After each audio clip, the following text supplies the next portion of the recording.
God is light. 1 John 1:5-10. Now this is the message that we have heard from him and proclaim to you. God is light, and in him there is no darkness at all. 1 John 2:9-10. Anyone who claims to be in the light but hates a brother or sister is still in the darkness. Anyone who loves their brother and sister lives in the light, and there is nothing in them to make them stumble. Properties of light can be found in all things, which will indicate that the God spoken of by monotheistic religion is in all things, or is all things. Properties of light as shown in the electromagnetic radiation spectrum exist in all that we know or claim to know. Versions of these properties have been used to expose specific material compositions of objects in the omniverse. Different matter has different electromagnetic wavelengths and frequencies. The entire electromagnetic radiation spectrum that we are aware of is considered a spectrum of light, from radio waves to microwaves to infrared to visible light to ultraviolet to X-rays to gamma rays.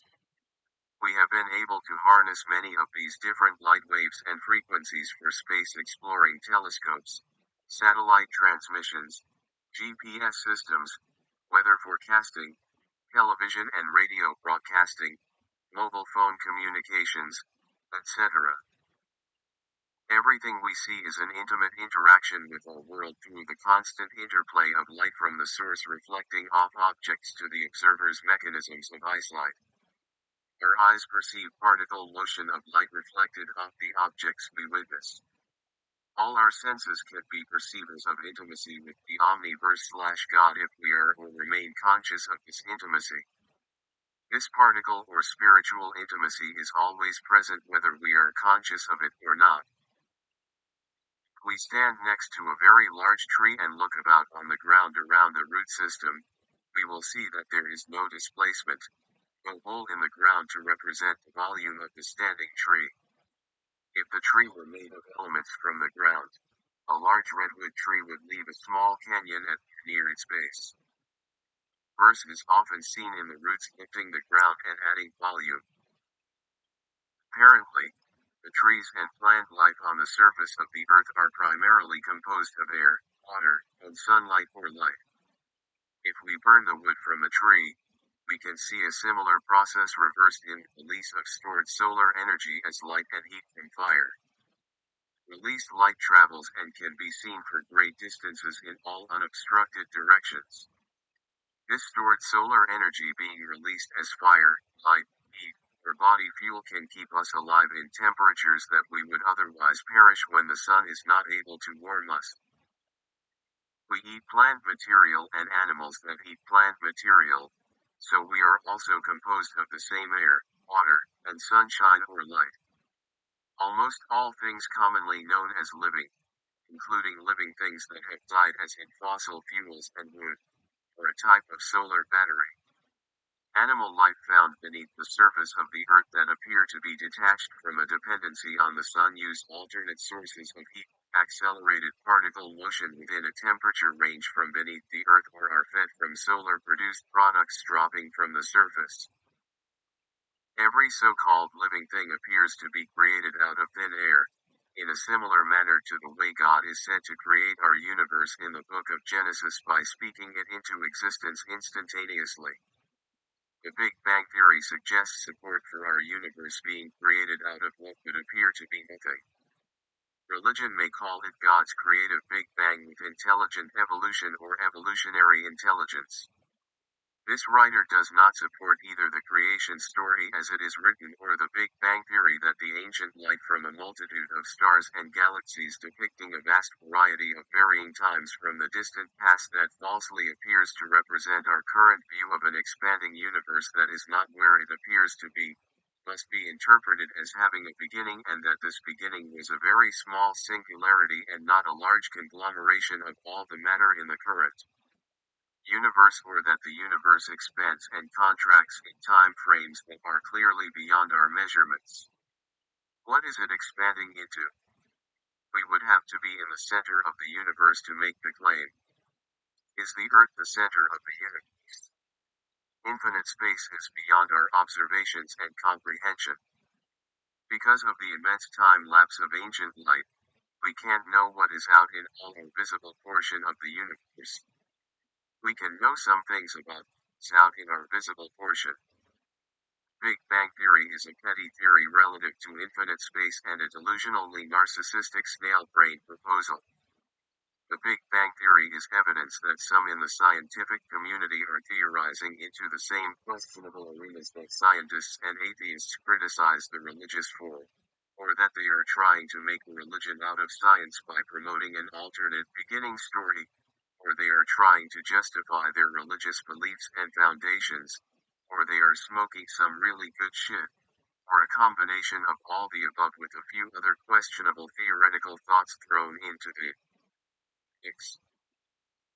Speed of light is said to be a property of all matter according to the E=mc2, although the use of the speed of light squared, as a constant, appears to be scientific mysticism, theory and possibly a universal speed limit.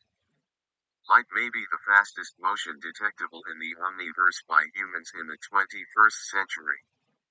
Greater speeds may exist beyond our limited detections and current comprehension. The general colors of our visible light spectrum, purple, blue, green, yellow, orange, and red, depending on which get reflected and which get absorbed, give color to matter and exhibits another property of light in matter or spirit. Vitamin D3 production in the skin generated by ultraviolet rays from sunlight and the diversity of vitamin content in the full color spectrum of fruits and vegetables hints at nutritional, chemical, and or light balance inherent in living natural whole food. God is a consuming fire. Acts 3:1-3. Meanwhile Moses was tending the flock of his father-in-law Jethro, the priest of Midian. Leading the flock across the desert, he came to Horeb, the mountain of God. There an angel of the Lord appeared to him in fire flaming out of a bush. As he looked on, he was surprised to see that the bush, though on fire, was not consumed. So, Moses decided, I must go over to look at this remarkable sight and see why the bush is not burned. Acts 13:21-22. The Lord preceded them, in the daytime by means of a column of cloud to show them the way, at night by means of a column of fire to give them light. Thus, they could travel both day and night. Neither the column of cloud by day nor the column of fire by night ever left its place in front of the people. Acts 19:18. Mount Sinai was all wrapped in smoke, for the Lord came down upon it in fire. The smoke rose from it as though from a furnace, and the whole mountain trembled violently. DT 424. For the Lord, your God, is a consuming fire, jealous God. CEC 2:7-9. And the angel who spoke with me advanced, and another angel came out to meet him, and said to him, Run, tell this to that young man. People will live in Jerusalem as though in open country, because of the multitude of men and beasts in her midst. But I will be for her an encircling wall of fire, says the Lord, and I will be the glory in her midst. 12:29. For our God is a consuming fire. Fire and many forms of light are similar. Many of the comments from the God is Light chapter will apply in this chapter and many of these fire concepts will apply there. Heaven is supposed to be full of light and hell to be full of fire, which appears to only be a separation by degrees of temperature. Heaven's light may be warm or moderate and hell's light is said to be hot and unbearable for its inhabitants. Human body, when its conscious awareness or soul is separated from it, does not appear to be in pain during cremation and apparently neither does God appearing to Moses in a burning bush and leading the Israelites through the desert in a fire by night and in a cloud by day. The intimate relationship with fire has been a primary contributor towards human survival and developing civilization, through cooking, eating, combustion engines, lighting/lamps, gunpowder and other explosives, fire-breathing electric power plants, kilns, smelting of ore, etc. If God is omnipresent or everywhere, then God must be in the sun and the other stars, and the volcanic eruptions coming from and within the earth and any other form or source of heat, light, or fire including hell. All fires, fire-like chemical reactions and nuclear reactions are part of the omniverse. If God is omnipotent, then all the power in and released from these heat sources must be God's. The earth may have been, according to some theories, a ball of fire in its infancy that is taking many years to cool and slash or may have been part of an exploding star like our sun. All earthen matter that is now typically called incombustible could have gone through this fiery molten phase during Earth's infancy along with current volcanic magma, if this theory were correct.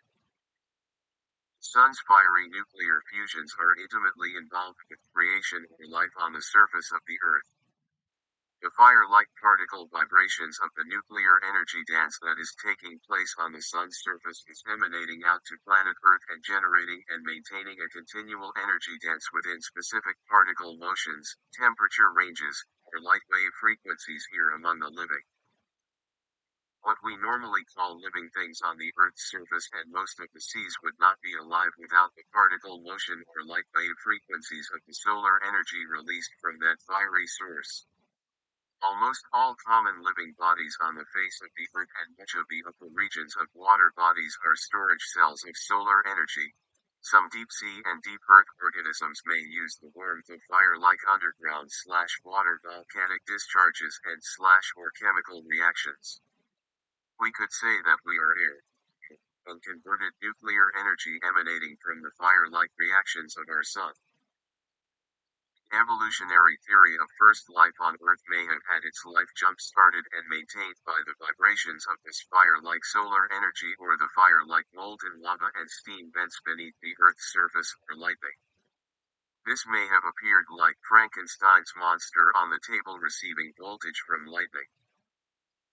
Life forms, as we currently know them, exist and are maintained within certain temperature ranges or electromagnetic radiation frequencies. Our Earth appears to be within this temperature range for the life forms that we are familiar with. Planets too close to the sun's fire-like nuclear emanations and those too far away are either too hot or too cold for our known life forms. Particle motion is too fast or too slow. The sun is responsible for the increased particle motion and rising of life-giving water through evaporation into the air where it can be distributed around to living things dwelling on land and in fresh water bodies. Most of the land above water on Earth would be desert if this evaporation and condensation as rain or dew did not happen and all the water would settle into ponds, lakes, or oceans. Places like the Grand Canyon would not exist. This process also creates the streams and rivers that also turn the man-made water wheels and turbines in most hydroelectric plants, which makes energy from the sun the source of most human-harnessed hydroelectricity and solar power as of 2024. The rising and falling of atmospheric heat and cold is said to generate wind, which will turn wind turbines, which make the sun the source of wind energy. Fossil fuels are also another form of solar power used by humans for heat, mobility, electricity, and productivity. Sun's fire-like emanations provide light to illuminate and color our day. The sun transforms and supports life. The actions or processes of solar heat and light could be viewed as a living organism. Molecular motion stimulated by the sun in all things can be viewed as life, which commonly identified life would not exist without. There is solar energy stored in most, if not all foods that humans consume. Solar molecular motion charged up in our food charges up the molecular motion of our bodies when ingested and digested and then removed and replaced with new molecularly charged food to keep our body's molecular motions within the molecular motions frequencies that maintain life. Worship of the sun as a creator and / or destroyer god or god was probably founded on insights like these and appears to be a reasonable assumption given the age that these beliefs held.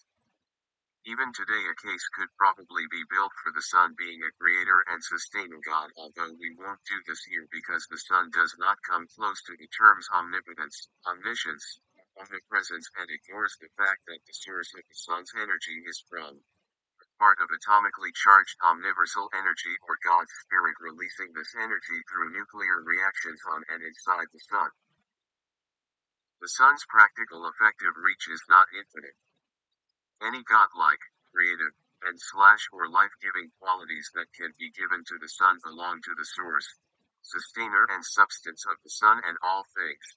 This atomically charged infinite omniverse or God. God was the Word. John 1:1-5. In the beginning was the Word, and the Word was with God, and the Word was God. He was in the beginning with God.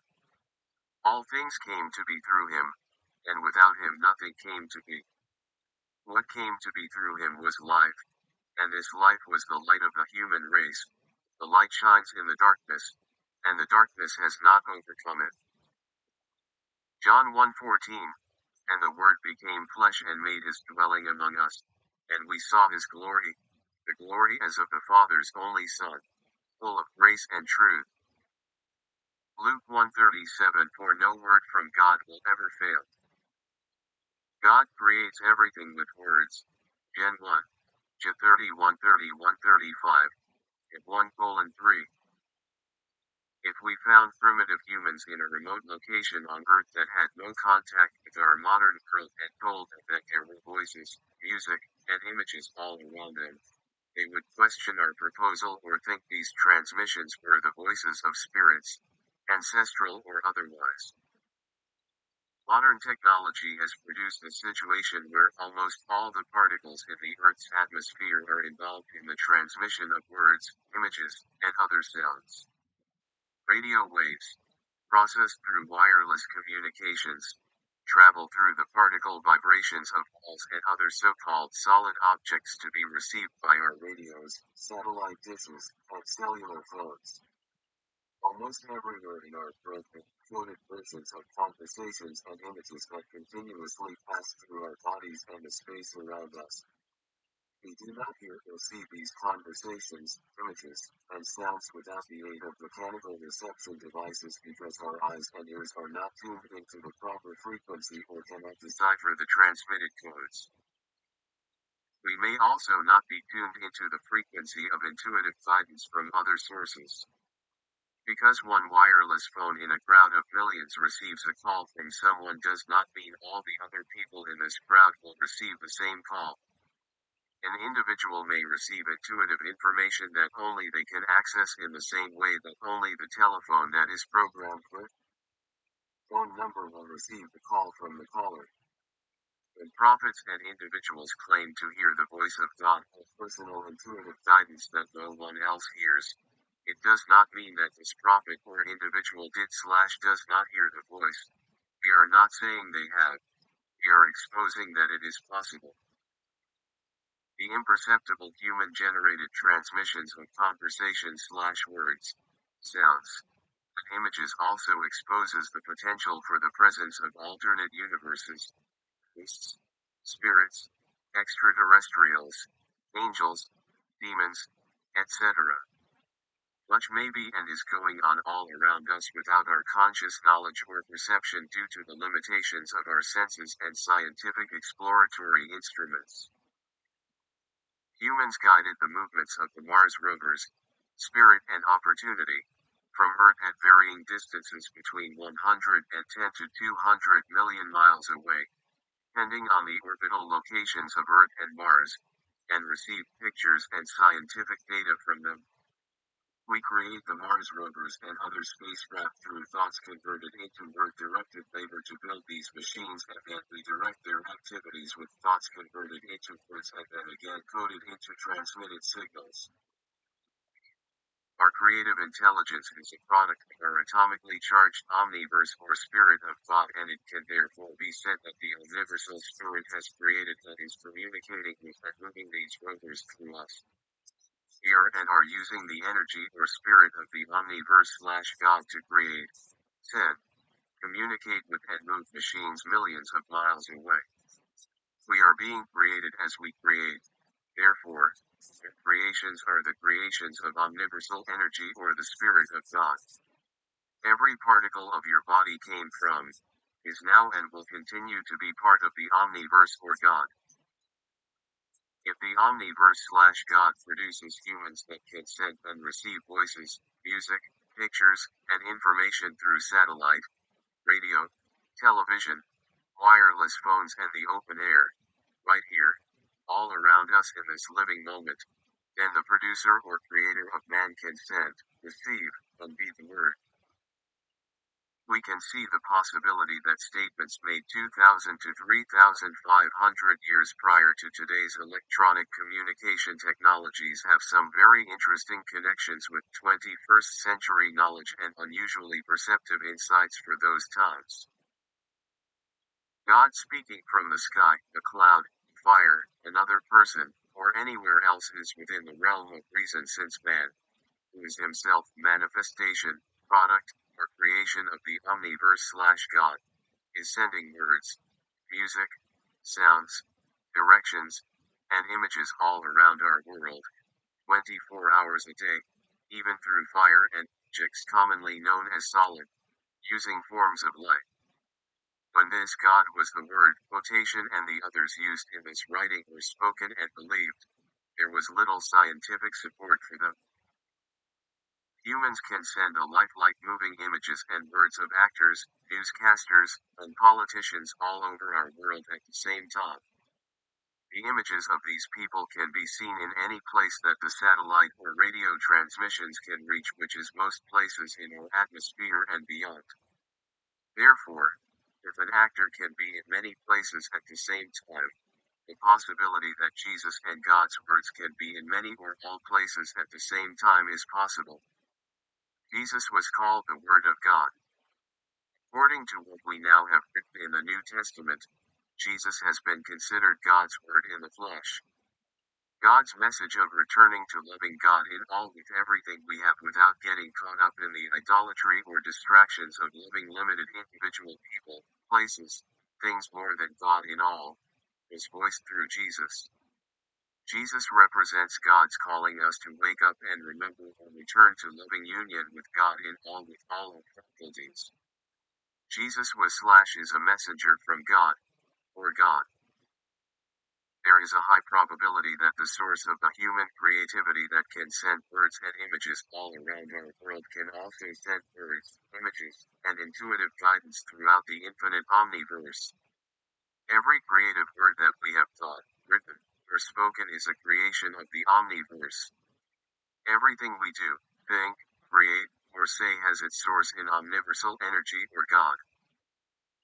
When we hear a sound or feel the effects of typical sound waves, this is the movement, in all open directions, one group of particles from a remote location that in turn vibrates a larger set of particles outward in all directions that do not resist these sound waves until the effects from this particle motion or sound source reaches our bodies and affects the particles in and around us. It is particularly acute in the mechanisms of the hearing-capable ear. This process of sound transmission is another easily experienced example that shows just how intimately related we are with our environment, the omniverse/God. Every sound that we hear or feel from nearby or distant sources is a reminder of our intimacy with our world. Observe your current connections with remote sounds and how these sounds bridge the space between you and the source of that sound. All human senses and perceptions are living examples that we can use to experience our interconnectedness with the atomically charged omniversal energy or spirit of God if we remain conscious of this living experience. Harmonious loving union, this interconnectedness is the pathway to earthly euphoria and the fulfillment of useful and non-sectarian religious obligations. Some particle vibrations from music, that we enjoy, lead us to want to consciously or unconsciously immerse ourselves into harmonious loving union with the Omniverse/God, with or without knowledge of what we are doing on the particle level. Sounds that are not agreeable to us can cause the opposite reaction or repulsion as we want to move away to regain harmony. Listen quietly for a moment or two. Sincere apology to the reader who cannot hear with their ears.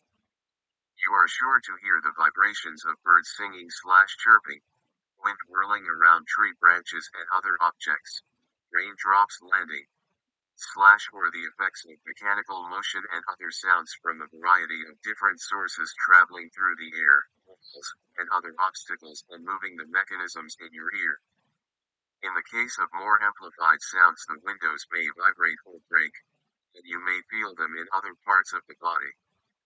Explosions from fireworks and during wars can be felt, sometimes fatally or cause deafness. Shocking sound waves from powerful sources moving through air can move buildings or mountains. Thought precedes almost all our actions, activities, and human-made creations. Every chair, table, computer, book, CD, TV, wire, house, car, road, bill, pyramid, pottery item, stitch of clothing, etc., was a thought or idea before it came to be composed as it is. In most cases of material developments, thoughts are translated into words and then words or directions are given to the builder to finish the process or complete the thought. Thoughts precede our going to the grocery store or searching for food in the jungle, forest, or plains. Many words and much labor are involved in constructing raw materials into man-made objects. There is mining, harvesting, chemistry, smelting, measuring, cutting, design, drafting, drilling, machining, assembling, packaging, marketing, loading, travel/delivery, stocking, purchasing, installing, and the manufacture of machinery and tools to perform many of these and other processes that involve many areas of concerted communication with words. Look around you. If you are reading this material from a book or computer, then you are observing a media delivering instrument produced through many words. And if you are in a human-made environment, whether it be the middle of a large city or in your office, bedroom, kitchen, or car, it is certain that you will find yourself surrounded by creative works that have an elaborate depth of word-directed labor, design, materials, and parts of it while you are sheltered under the roof of thought-developed materials that have words to describe them, whether you live in a tent or a palace. Someone had to think it into its current form either individually or collectively for many years as in the airplane, computer, and electricity. If humans can create through thoughts converted into words, how much more would the source of the thinking human be able to create in this manner? All human creations are the creations or products of the source of humanity, which is the Omniverse/God. Therefore, the Omniverse/God creates through word-directed labor through us. And since we are composed of omniversal material, we can simply say that the Omniverse creates through word-directed labor. We can use this line of thinking to say that the Omniverse or God has created all human civilizations, with all that is and has been developed and constructed throughout human history with the use of words. Omniversally sourced human intelligent design, creation, rearrangement.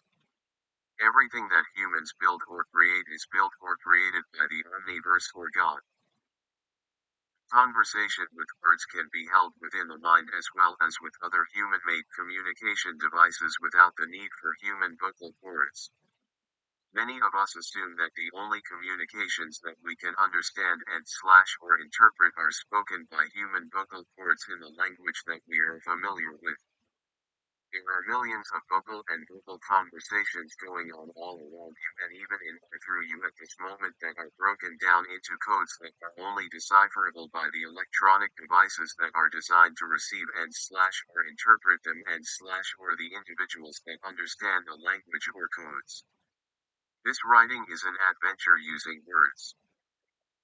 Every living thing may communicate with some form of words in a similar manner that two computers communicate with each other silently, or transmitted sounds are silent until received, converted, and amplified.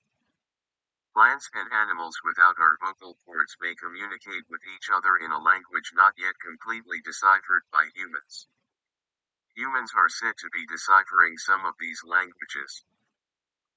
Our physical similarities with the rest of the animal kingdom would lead us to consider the possibility that if we were tuned into the language frequency of a plant or animal, then we would be able to understand their language, as in finding and using a theoretical Rosetta Stone of the animal kingdom. This may also apply to the so-called non-living world that always surrounds us. Humans have creative intelligence and are a part of this atomically charged infinite omniverse, therefore there is creative intelligence in the omniverse. Everything that humans think and create is a creation of their source and sustainer, the omniverse/God. The atomically charged omniversal energy or spirit of God is the source of all creativity and is to be credited with all human creativity and or inventions, including your ability to read this right now. Every act, creative or otherwise, that you have done, are doing, or will do has its source and sustenance from the omniverse/God. You are a representative of the energy of the omniverse/God. You are a child of the omniverse or a child of God, whether you are willing to be aware of this fact or not. Because humans are creators, therefore the omniverse is a creator through us. From another perspective, if we cling to words and slogans intended to direct us to love while not putting them into practice, we may be like a child walking around with a pacifier in their mouth who is chronically hungry, or someone trying to eat menu for the nutrition that the items listed would provide, or eating a medical prescription instead of medicine for a cure, or like someone clinging to the boat that was intended to take them to the other side of a river. Words are a vehicular representative used to communicate between beings. They are not a permanent resting place. Because we speak words about something does not mean that we have accomplished that something. Parents, politicians, religious persons and their leaders, actors, bankers, and others who talk for a living can be taught to speak or memorize words. Parroting every word from an entire ancient/archaic religious text does not mean you are in loving harmony with the omniverse or God. It may be an interference. Peace sign is not peace. Word love is not love. And the words harmonious loving union with the omniverse/God are only words until they are lived. A finger pointing at the moon is a finger and not the moon nor a lunar landing. Avoid making idols or dead symbols of spiritual or medicinal prescriptions intended as guides to a destination, not destinations in themselves. Once the words have been put into action to produce the resultant gold, products become living examples of those words. If words are not living, they can be a form of idolatry. The name Jesus is not Jesus for his message of returning to loving God completely with all our faculties. The name of Jesus should be, and, I believe, was intended to be synonymous with loving God with all our faculties, or being the conscious gateway to God through love. Words in the form of spiritual, emotional, and/or psychological messages, they have not been corrupted by errant human misinterpretations, can be directions on how to live if we are not currently following our own inner intimacy with the natural law of harmonious loving union. These directions can be practiced until the words are no longer the object but the life and love they lead to. Words will be placed in the memory when we immerse into harmonious loving union with all in the omniverse/God. Words can be used to learn and teach. Words are not a resting place. External human law is no longer necessary for individuals or groups that live harmonious loving union with all in the omniverse/God. God as the omnipresent, omnipotent, omniscient, creator and sustainer of all. Quran. God is all-powerful. 220, 517, 40, 120. 326, 29, 34, 48:21, 54:42, 64:1, 67:1. God sees all things, 5:118, 85:9. God controls all things, 4:85. All things belong to God, 3:109. Matthew 10:29-30. Are not 2 sparrows sold for a penny? Yet not one of them will fall to the ground outside your Father's care. Even the very hairs of your head are all numbered. God is all-powerful or omnipotent. Job 42:2. I know that you can do all things. No purpose of yours can be thwarted. Jeremiah 32:27. I am the Lord, God of all men. Is anything too hard for me? Mark 10:27. Jesus looked at them and said, with man this is impossible, but not with God. All things are possible with God. Matthew 19:26. God creates all. Bible, Acts 14:15. Men, why are you doing this? We are of the same nature as you, human beings. We proclaim to you good news that you should turn from these idols to the living God, who made heaven and earth and sea and all that is in them. Rev 4:11. Worthy are you, Lord our God, to receive glory and honor and power, for you created all things. Because of your will they came to be and were created. Sirach 24:8. The Creator of all gave me his command, and he who formed me chose the spot for my tent, saying, in Jacob make your dwelling, in Israel your inheritance. John 1:3-5. All things came to be through him, and without him nothing came to be. What came to be through him was life, and this life was the light of the human race. The light shines in the darkness, and the darkness has not overcome it. 1 Cor 12:4-11. There are different kinds of spiritual gifts but the same Spirit. There are different forms of service but the same Lord. There are different workings but the same God who produces all of them in everyone. To each individual the manifestation of the Spirit is given for some benefit. To one is given through the Spirit the expression of wisdom, to another the expression of knowledge according to the same Spirit, to another faith by the same Spirit, to another gifts of healing but the one Spirit, to another mighty deeds, to another prophecy, to another discernment of spirits, to another varieties of tongues, to another interpretation of tongues. One and the same Spirit produces all of these, distributing them individually to each person as he wishes. 3:4. Every house is founded by someone. The founder of all is God. J 10:12-16. He who made the earth by his power, established the world by his wisdom, and stretched out the heavens by his skill. When he thunders, the waters in the heavens roar, and he brings up clouds from the end of the earth. He makes the lightning flash in the rain, and releases storm winds from their chambers.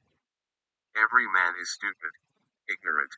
Every artisan is put to shame by his idol. He has molded a fraud, without breath of life. Nothingness are they, a ridiculous work. They will perish in their time of punishment. Not like these are the portion of Jacob. He is the creator of all things. Israel is his very own tribe. Lord of hosts is his name.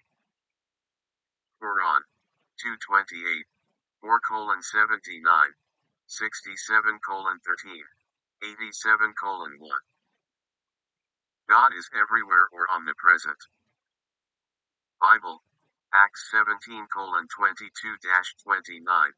Then Paul stood up at the Areopagus and said, You Athenians, I see that in every respect you are very religious. For as I walked around looking carefully at your shrines, I even discovered an altar inscribed, to an unknown God. What therefore you unknowingly worship, I proclaim to you. The God who made the world and all that is in it, Lord of heaven and earth, does not dwell in sanctuaries made by human hands, nor is he served by human hands because he needs anything. Rather it is he who gives to everyone life and breath and everything. He made from one the whole human race to dwell on the entire surface of the earth, and he fixed the ordered seasons and the boundaries of their regions, so that people might seek God, even perhaps grope for him and find him. Indeed he is not far from any one of us. For in him we live and move and have our being, as even some of your poets have said, for we too are his offspring. Since therefore we are the offspring of God, we ought not to think that the divinity is like an image fashioned from gold, silver, or stone by human art and imagination. Nav Wisdom 11:21-26 and 12:1-2. For with you great strength abides always, who can resist the might of your arm? Indeed, before you the whole universe is as a grain from a balance, or a drop of morning dew come down upon the earth. But you have mercy on all, because you can do all things. You overlook the sins of men that they may repent. For you love all things that are and loathe nothing that you have made. For what you hated, you would not have fashioned. And how could a thing remain, unless you willed it, or be preserved, had it not been called forth by you? But you spare all things, because they are yours, O Lord and lover of souls, for your imperishable spirit is in all things. Therefore, you rebuke offenders little by little, warn them, and remind them of the sins they are committing. They may abandon their wickedness and believe in you, O Lord. 1 Cor 15:28. When everything is subjected to him, then the Son himself will be subjected to the one who subjected everything to him, so that God may be all in all. Psalm 139:7-12. Where can I go from your spirit? From your presence where can I flee? If I go up to the heavens, you are there. If I sink to the nether world, you are present there. If I take the wings of the dawn, if I settle at the farthest limits of the sea, even there your hand shall guide me, and your right hand hold me fast. If I say, surely the darkness shall hide me, and night shall be my light. For you darkness itself is not dark, and night shines as the day. Darkness and light are the same. Quran. NJD 2:115. To God belongs the east and the west. Whichever way you turn there is the face of God. He is omnipresent and all-knowing. 2:255. God. There is no God but him, the living, the eternal one. Neither slumber nor sleep overtakes him. His is what the heavens and the earth contain. Who can intercede with him except by his permission? He knows what is before and behind men. They can grasp only that part of his knowledge, which he wills. His throne is as vast as the heavens and the earth, and the preservation of both does not weary him. He is the exalted, the immense one. God is all-knowing or omniscient. Bible, 1 John 3:19-20. Now this is how we shall know that we belong to the truth and reassure our hearts before him in whatever our hearts condemn. For God is greater than our hearts and knows everything. 4:13. No creature is concealed from him, but everything is naked and exposed to the eyes of him to whom we must render an account. Quran. NJD 76:30. God is all-knowing and wise. 9:28. God has knowledge of all things. 2:28. God is all-knowing and wise. 2:32. God is all-knowing and wise. 225, 232, 243, 256, 282, 329, 34, 122, 4:147, 554, 5:197, 48:3, 26, 49:1, 8, 13, 16, 57:5, 58:7, 64:4, 18, 67:13, 19, 26, 72:28, 87:8.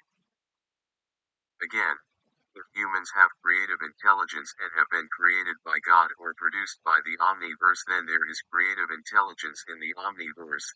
If A equals B and B equals C, then A equals C. If the atomically charged omniversal energy or spirit has creative intelligence on a relatively small scale in humans, then it becomes clear that this energy or spirit can have creative intelligence throughout the Omniverse. Humans are relatively small, snail brain analogy, in comparison with the infinite Omniverse/God, and yet we assume we know much about our own galaxy. Human knowledge is a product of the Omniverse/God. The Omniverse has been and is creating, producing, and sustaining our fingernails, growth and regeneration of our bodies, trees, animals, the sun, stars, galaxies, insects, all movement, every creative act that was, is, and will be performed, memory, the birds of the air, the flowers of the field, hairs on our heads, instinct, the will to survive, consciousness, etc., for as long as humans can detect, and more than likely beyond that time frame. God, according to monotheistic religions, is the knower of all things, must know the actions, location, and characteristics of every particle, every proton, electron and neutron, and all the ideas that were, are, and will be, which will imply an intimacy that can only be attained by being omnipresent. All human knowledge, animal knowledge, instinctive knowledge, evolutionary knowledge, and any other kind of knowledge that was, is, and will be can be attributed to the Omniverse/God. If God is all-powerful, then God must be all the power in all the atomic particles in infinite space or the Omniverse.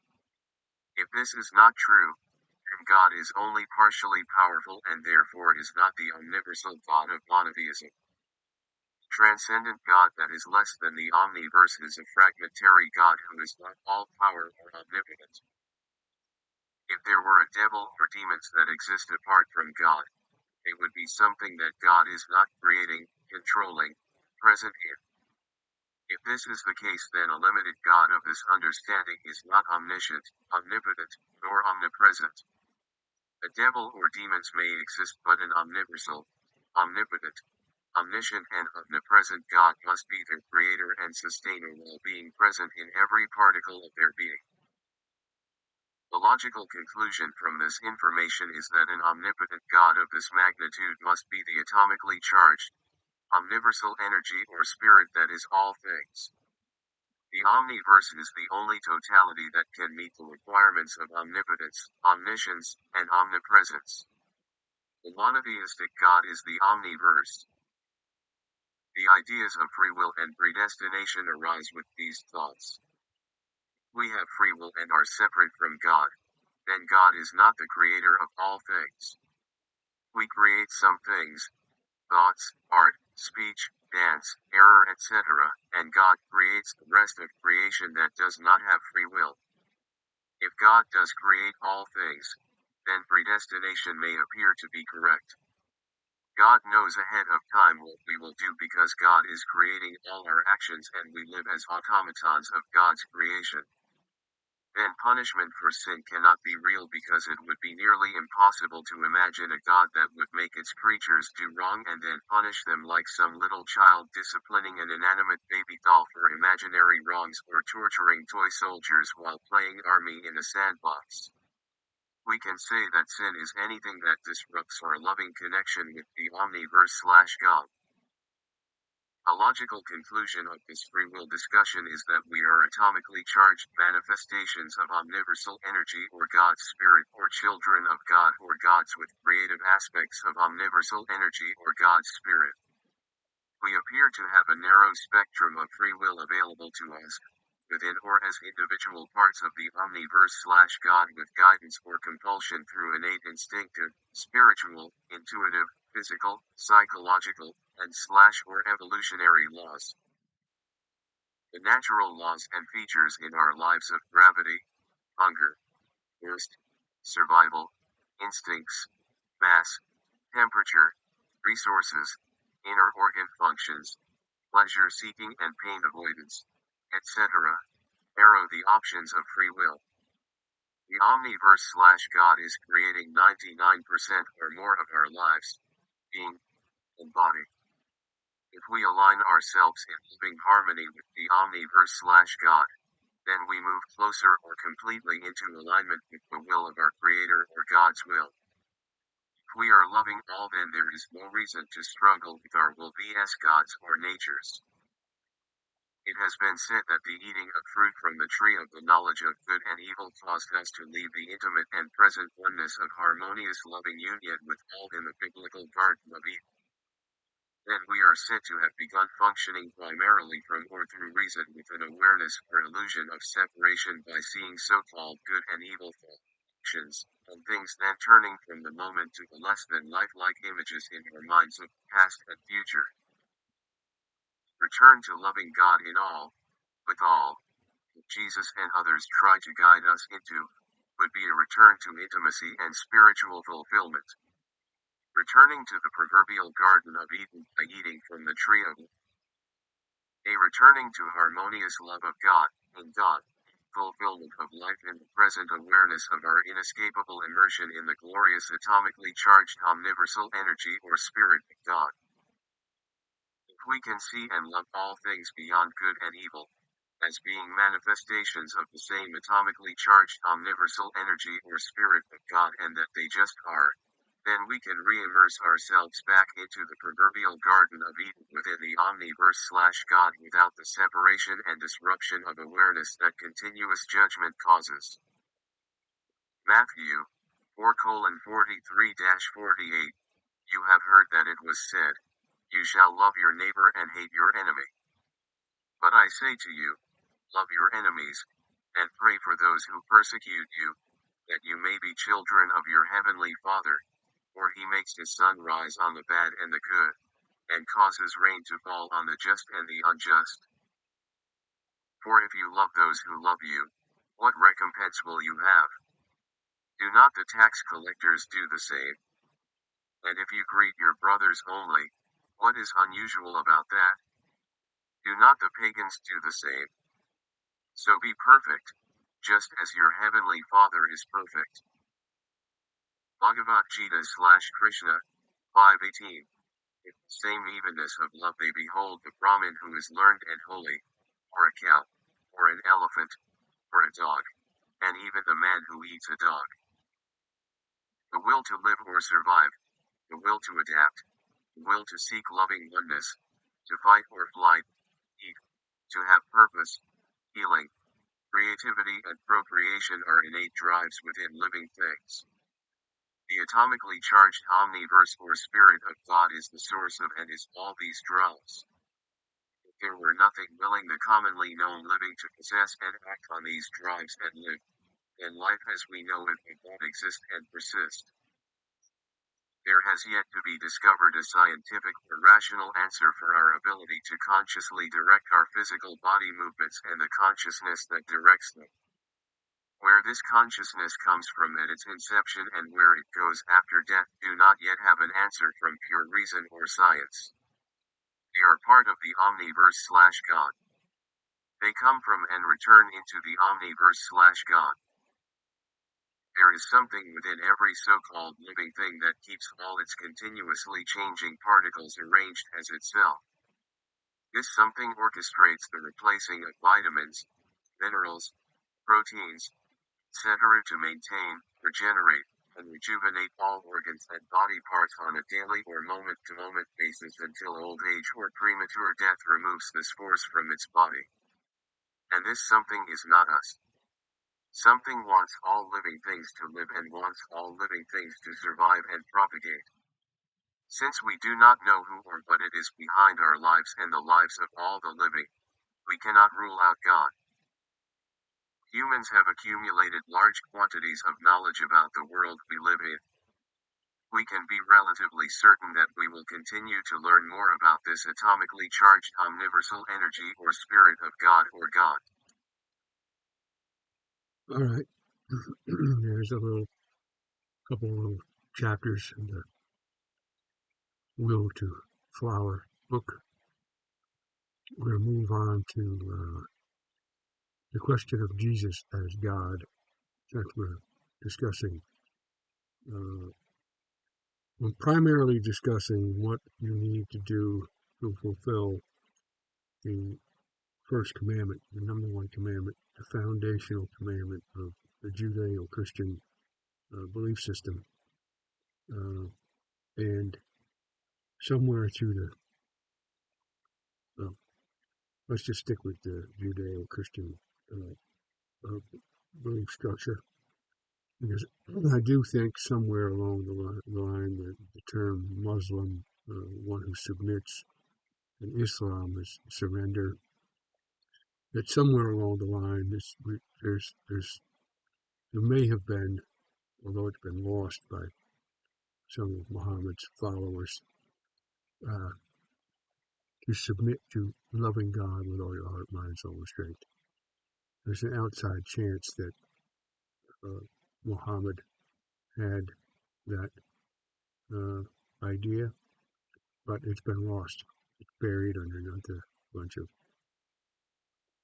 misinterpretations, gathering the wrong information, and people inputting their own negative spin, evil, corrupt spin. But to get back to this, so we're going to go into the question of Jesus as God, because we want to sort out who God is and who we're going to love with all our heart, mind, soul, and strength, and where we're going to find the most peace and harmony with our world. And we're going to satisfy our inner instincts. We have an inner instinct, a drive. We've been driven since birth, even beyond birth, at conception. We've been driven towards harmony with our world, and we're going to continue to be driven. So finding it will satisfy that natural instinct and our spiritual and or religious guidance. So even if you're atheist, you still want to find love and harmony.